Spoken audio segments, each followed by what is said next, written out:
Have you ever found yourself saying yes when you really wanted to say no? If that sounds familiar, this little guide might be just what you need. In the next few minutes, we'll explore simple, everyday ways to handle requests, protect your time, and express yourself more clearly, all through easy-to-follow visuals. Think of it as a gentle way to understand the art of saying no, without any pressure. And if you enjoy this, there's a full podcast coming soon where we'll dive a little deeper into these situations. So, why not take a few minutes and see how small changes can make a big difference?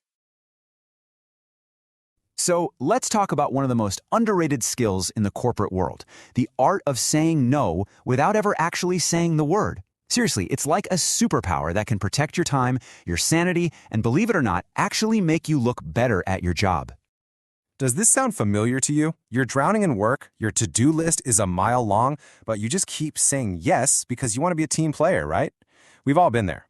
The thing is, always saying yes is a surefire way to burn out. But just saying a flat no, that can make you seem, unhelpful. So, where's the middle ground? Well, it's all about the massive difference between a blunt no and what we'll call a strategic no. A blunt no just kills the conversation. It shuts things down.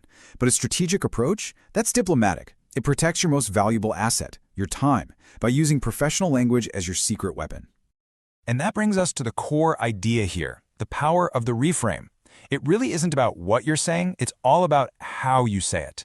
The goal is never to be a roadblock, it's to be a smart navigator of your own workload. Okay, so let's get practical and build your diplomatic toolkit. We're going to walk through 5 advanced phrases you can start using literally today, and you'll see how each one is a little masterclass in communicating like a pro. All right, scenario 1.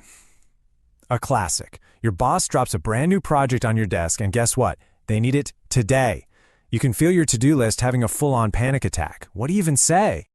Okay, instead of just saying, I'm busy, you reframe it. You say you're at full capacity. You could try something like, I'd really love to help with that, but I'm at full capacity right now, focusing on our key priorities. See the difference?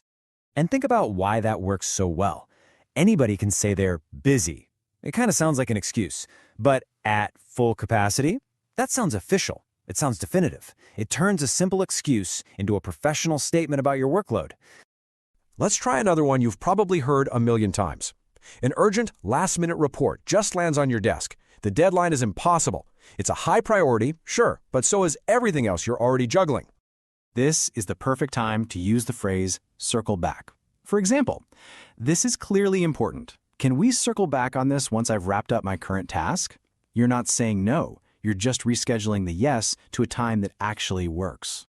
And this is the magic of using corporate language to your advantage. Circle back doesn't sound like you're dodging the work. No, it sounds efficient. It sounds organized. It shows that you are totally in command of your schedule.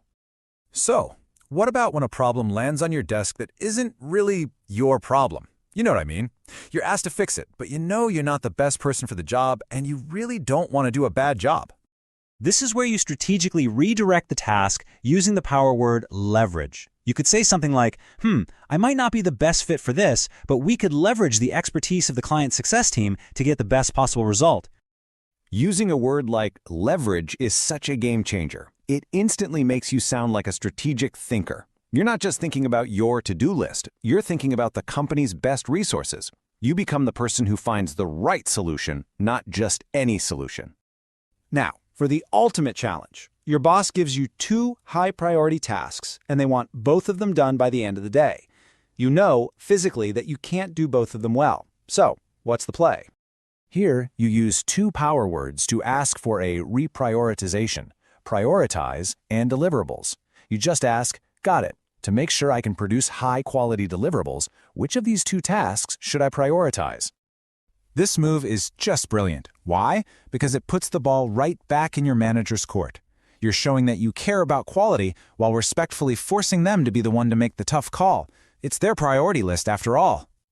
Okay, our final scenario. Let's say you're in marketing and someone asks you to manage the finance audit.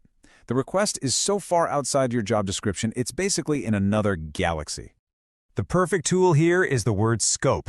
A simple, polite, that falls a bit outside my current scope, but I'm happy to help you find the right person for it. Works like a charm. It sets your boundaries clearly and respectfully. Honestly, using the word scope is the ultimate diplomatic move. It's a respected business term that sets professional boundaries without any drama. Plus, by offering to help find the right person, you still look incredibly helpful, not obstructive. So, when you look at all these phrases, what's the golden rule that ties them all together? Well, it all boils down to what I call the 3R strategy. It's simple. Instead of giving a flat no, your response should always do one of these three things. You either redirect the task to a better person, you reframe the timeline or your availability, or you ask your manager to reprioritize your workload. That's it. That's the whole game. And all of this leads to a much bigger idea: communicating smarter.